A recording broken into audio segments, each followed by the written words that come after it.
Peru, everything is ready ahead of tomorrow's presidential runoff between candidates Pedro Castillo and Keiko Fujimori. The National Strike Committee has announced its willingness to hold talks with the Colombian government. And finance ministers from wealthy G7 nations accord a tax rate targeting tech giants and multinationals. Hello and welcome to TeleSUR. I'm José Daniel López in Quito, Ecuador, and this is from the south. We start in Peru, where everything is set up ahead of tomorrow's presidential elections. The National Office of Electoral Processes has started the distribution of more than 380 tons of electoral material to capital Lima and Callao ahead of the June 6 presidential runoff between left-wing candidate Pedro Castillo and right-wing Keiko Fujimori. For this election, it is expected that Peruvian citizens, not only in the national territory but also abroad, will attain in a higher percentage than in the first round.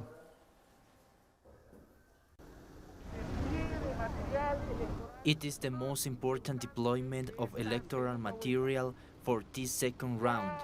We have already deployed electoral material for abroad, for our 94 offices nationwide, and we have deployed the material for the most remote places.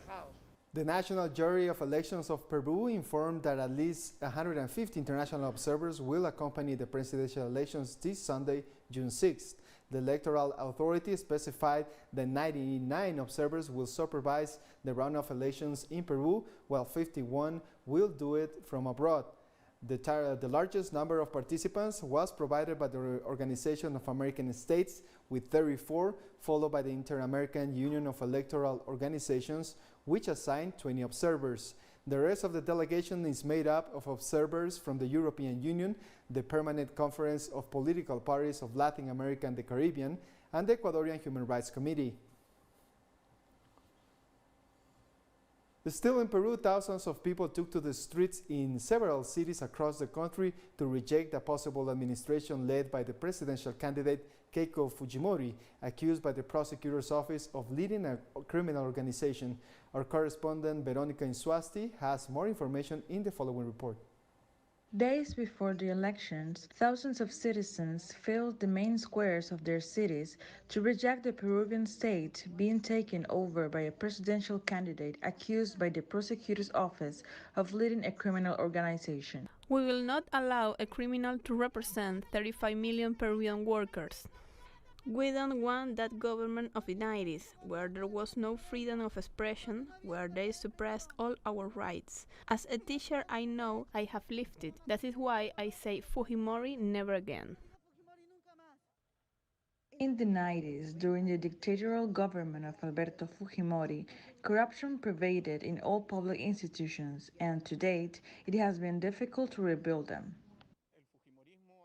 Fujimorismo hijacked the state from the inside, seized public institutions and left corruption at every turn in each of these institutions that have been taken over once again, this time by various criminal organizations, on which the new Fujimorismo has also been established, which is the same Fujimorismo as always, but preaches new ideas and is represented by Mrs. Fujimori. In Peru, the corruption included 6 former presidents who ruled during the last 30 years. 3 are still in prison and 1 committed suicide before being arrested. The business sector also colluded, and bribery became normal. I believe that the entire political class is corrupt, especially from presidential spheres, but also in the economy, because we have had a business elite, the National Confederation of Private Businesses Institutions, committed to corruption, the Construction Club, buying parliamentary seats for their own benefit, with laws in their own name, as in the case of Dionisio Romero and the entire corporate group of the credit bank around the healthy food law. So, where are we at? This is the most critical situation in our Republican history, and today, to reaffirm its continuity is immoral. In addition to the health, economic, and political crisis, there is a moral crisis eating away at the public and private sectors. The Peruvian people are crying out for radical and urgent change. Veronica Insuasti, TeleSUR, Perú.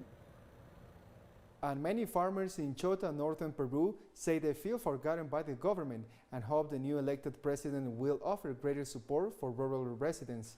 They're pinning their hopes on left-wing candidate Pedro Castillo winning the presidential elections and providing more economic support to rural farmers. 7 million of Peru's 33 million inhabitants live in the countryside, where the proportion of families living in poverty is higher than in urban areas. Hopefully, the government that will take over this coming year will work for the people, because we see that many candidates sometimes talk about doing a lot for the country, but nothing has been done so far. Pedro Castillo is a teacher who maybe doesn't have a master's degree in politics. He doesn't have in-depth knowledge of what the reality of the country is, what the international context is. But I think that's what advisors are for, right? They can advise him, but that can also be a setback due to his lack of experience.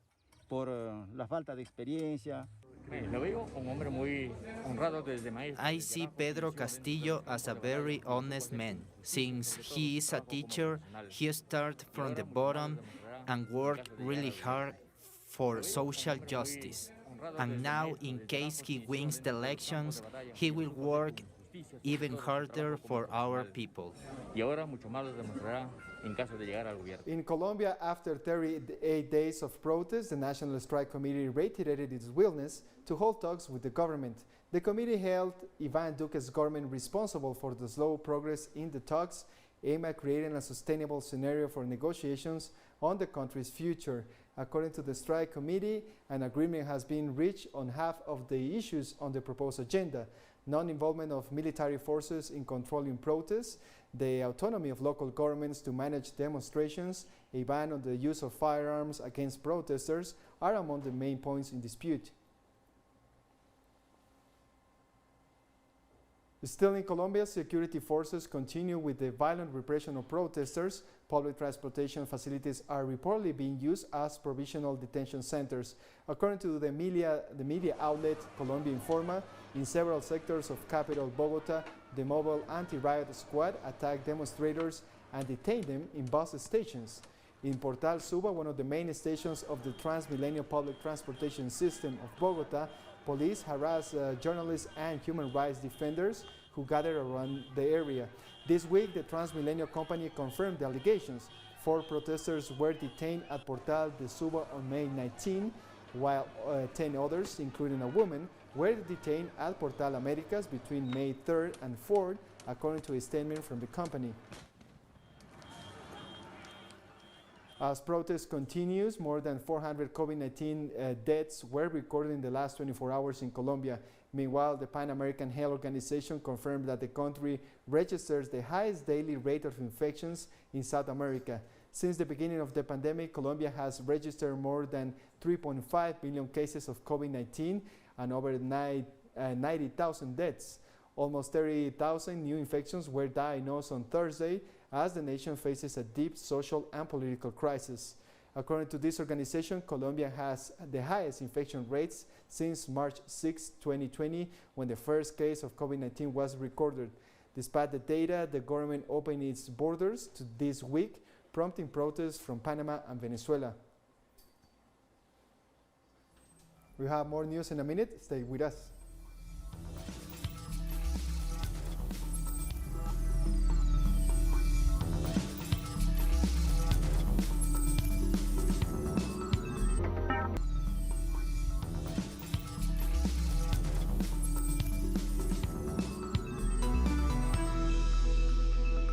Welcome back. Salvadorian President Nayib Bukele has accused the Secretary General of the Organization of American States, Luis Almagro, of promoting impunity in the country. This comes after the designation as advisor to the General Secretary of Ernesto Muichon, a former mayor of San Salvador between 2018 and 2021, who faces 2 criminal proceedings. As a result, Bukele has decided to break the agreement with the OAS that created the International Commission Against Impunity and Corruption in El Salvador in 2019, and added that his government will seek support from the international community to install another commission to fight impunity and corruption. The Attorney General's office has accused Moonshot of allegedly bribing criminal groups to obtain a great percentage of votes in the 2014 presidential elections. Ellos manejan la OEA-CCS, la They Comisión manage the Internacional contra la OAS-CCS, Impunidad en El the Salvador, International y al Commission mismo secretario Against general Impunity le and otorga Corruption in impunidad El o Salvador, intenta and the Secretary otorgarle General impunidad Luis a un Almagro criminal grants salvadoreño, que él impunity sabía or de esto, tries claro. to grant Le otorga impunity to impunidad Ernesto o intenta Moixont, a otorgarle Salvadoran criminal, impunidad a as un his criminal advisor. salvadoreño, que él sabía de esto, claro. Y uno ve la OEA y la ONU. One sees the OAS and the UN, and one sees the Secretary General of the OAS in Washington, and one thinks that these people are correct. Of course, when one enters into this and realizes that things are not as they seem, that the international community is mostly hypocritical and cynical and silent before great abuses of real human rights, where people are murdered in the street. Syria's Kurds have handed 4 relatives of Islamic State group fighters, including 3 children, to Dutch diplomats for repatriation. The group consisted of a Dutch woman and her 2 children, as well as a 12-year-old girl. Top Syrian Kurdish Foreign Affairs official Abdel Karim Omar said this was a humanitarian case whose mother had agreed to her repatriation following a request from the Dutch government. Since the fall of the Islamic State's caliphate in March 2019, Syria's Kurds and the United Nations have urged foreign countries to repatriate their nationals held in the northeast of Syria. At least 220 children with Dutch nationality remains in Syria or Turkey, 75% of whom are under the age of 4 and were born in the region to parents with Dutch citizenship. Today we will hand to the Dutch government a woman and her 2 children. This woman is conforming with the autonomous administration's policy. When we do not have proof or evidence showing that women have committed crimes in this region, we can hand them over to their countries. We will also hand them a young girl. She has a mother, but this is a special humanitarian case. We agreed to hand her over to the Dutch government after obtaining written consent from her mother for her repatriation. Russian President Vladimir Putin delivered a speech at the St. Petersburg Economic Forum, where he announced the finishing of the Nord Stream 2 gas pipeline under the Baltic Sea. The United States has opposed the construction of the pipeline, even sanctioning companies for participating in the project. People from different countries, including businessmen, heads of big European companies and other companies, visit Russia specifically with a purpose to vaccinate against the coronavirus. In this regard, I asked the government to analyze all the aspects of this issue until the end of the month, so that to organize the conditions for paid vaccination for foreign citizens in our country in correspondence with the safety precautions and sanitary control. 2.5 hours ago, the laying of the pipes of the first gas pipeline Nord Stream 2 was finished. The construction works of the second gas pipeline continues. The line work, including the offshore section, was finished. What is left is that there is a pipe that came from the German side and a pipe from the Russian side. They needed to be lifted and welded. That's it. But the pipeline was finished. The Russian president also demanded to take more actions in curbing greenhouse gas emissions and praised his country's coronavirus vaccination effort. In the next 30 years, the accumulated volume of net greenhouse gas emissions should be lower than in Europe. I believe it's an ambitious task, but it can be solved. I call on the government to develop a detailed plan of action. Today, every citizen of Russia has the opportunity to be vaccinated. It is comfortable as possible, voluntary and free of charge. I'd like to ask our citizens to take this opportunity and protect themselves and their loved ones. The Russian vaccine has been recognized as the safest and most effective. Efficiency is over 96%, and according to our regulatory agencies, there have been no fatalities from the use of Sputnik V and others. Finance ministers from wealthy G7 nations have endorsed a global corporate tax rate of at least 15%, rallying behind a US-backed plan targeting tech giants and other multinationals accused of not paying enough. US Treasury Secretary Janet Yellen hailed the unprecedented commitment, saying in a statement that a global minimum tax will end the race to the bottom in corporate taxation. Facebook even got behind the move, despite the social media giant facing the prospect of having to pay more tax, while non-governmental organizations said it didn't go far enough. Following the two-day gathering in London, the G7 said in a final statement that it will commit to a global minimum tax of at least 15% on a country but best. The G7 has taken significant steps this weekend to end the existing harmful dynamic, making commitments today that provide tremendous momentum towards achieving a robust global minimum tax at a rate of at least 15%. That global minimum tax would end the race to the bottom in corporate taxation and ensure fairness for the middle class and working people in the U.S. and around the world. In Canada, the chief of a First Nation community said they want a public apology from the Catholic Church after the remains of over 200 children were found buried at a former residential school. This is not a mass grave, but rather unmarked burial sites that are, to our knowledge, also undocumented. These are preliminary findings, and that we expect to have a final report near the end of this month. We will be sharing the findings, including the technical aspects, with our community and with the home communities of the lost children. In the end, what we do want an apology, a public apology, not just for us, but for the world who also shared in those suffrages. Holding the Catholic Church to account, there has never been an apology from the Roman Catholics. We have more stories coming up after one last break, so stay with us.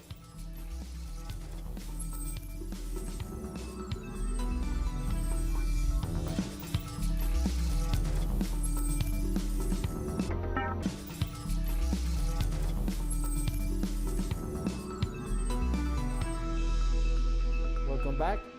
Chinese Foreign Ministry spokesperson Wang Wenbin blasted the United States for abusing the concept of national security and blacklisting Chinese companies.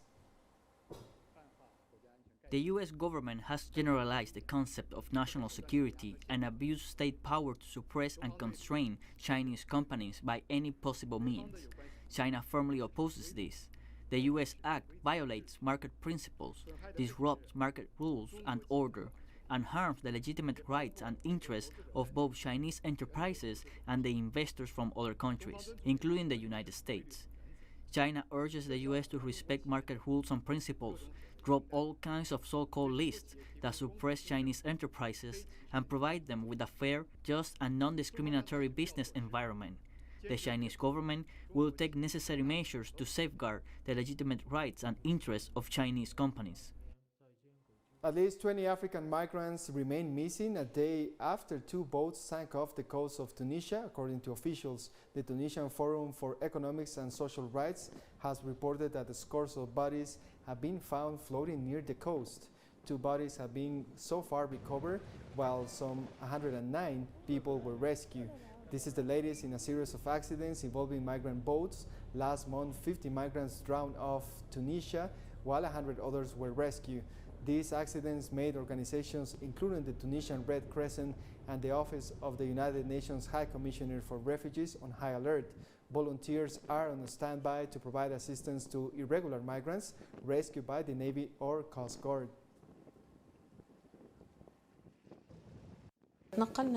We are working with other agencies, regional authorities, and the Port Administration to provide aid to survivors. At present, we are offering help to survivors in coastal regions such as Sarsis, and supplies, including water, have arrived. The international airport in DR Congo's Goma reopens 2 weeks after a devastating volcanic eruption near the eastern city, with the arrival of a plane carrying the Prime Minister Jean-Michel Samalukonde. I'm happy to finally be here in Goma to bring a message of support, the Prime Minister said. During a cabinet meeting on Friday, Sama Lukonde said the country's scientists had observed a decline in volcanic activity in recent days. About 400,000 residents left the North Kivu provincial capital on May 22nd after the eruption of Mount Nyiragongo, one of the world's most active volcanoes, killing dozens of people and destroying 5,000 homes in the city of Goma.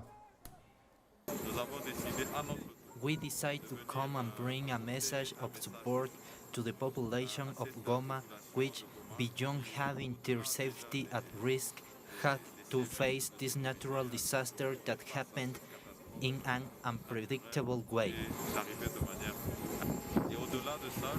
And beyond that, I would also like to thank, as the head of the state has done, the compatriots who have been willing to welcome families who have found themselves in their homes.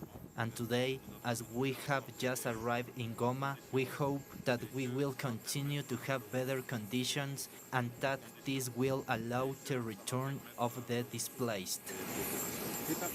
In Hungary, thousands of people have demonstrated in Budapest against a plan by Prime Minister Viktor Orban's government to build a campus of a top Chinese university in the city. Protesters have marched through the Hungarian capital to protest the proposed Fudan University campus, in which is planned for completion by 2024. According to a deal signed between Hungary and the Shanghai-based university's president, the campus, its first in Europe, will be around 500,000 square meters. But the project has sparked a diplomatic disagreement between Beijing and Budapest's liberal mayor. The Belgian Prime Minister announced on Friday that travel restrictions this summer will be eased with the use of the European COVID certificate. Number one rule is that whoever comes back from a green or orange zone will not have to quarantine. But for those traveling to or from a red zone, it has been agreed that if you use the COVID certificate, there will be no quarantine either. That means that if you come back from a red zone, there will be no quarantine nor tests required when arriving in Belgium, on the condition that you are fully vaccinated for at least 2 weeks, or that you can present a negative PCR test less than 72 hours old, or that you can present a certificate proving that you recovered from coronavirus.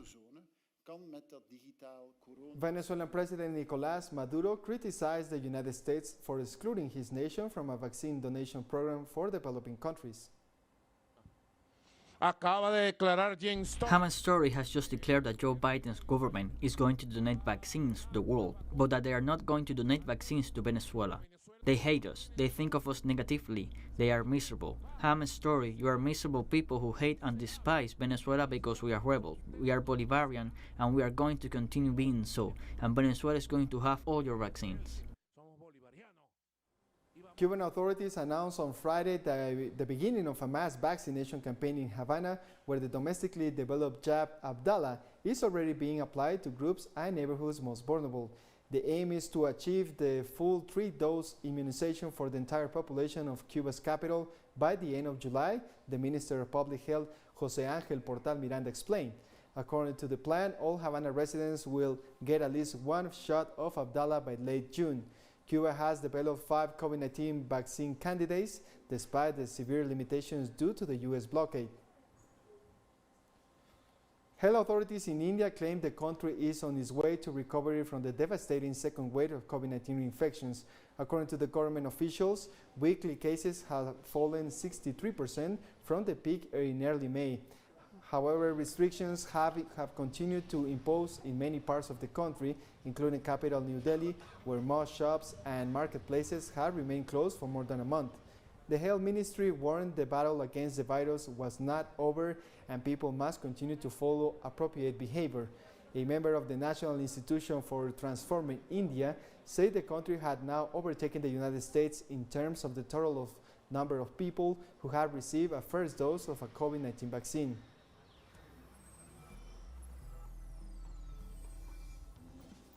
And we come to the end of this news brief. You can find this and many other stories in our website at telesurenglish.net. And join us on social media, Facebook, Twitter, and Instagram. For TeleSUR English, I'm Jose Daniel Lopez. Thank you for watching.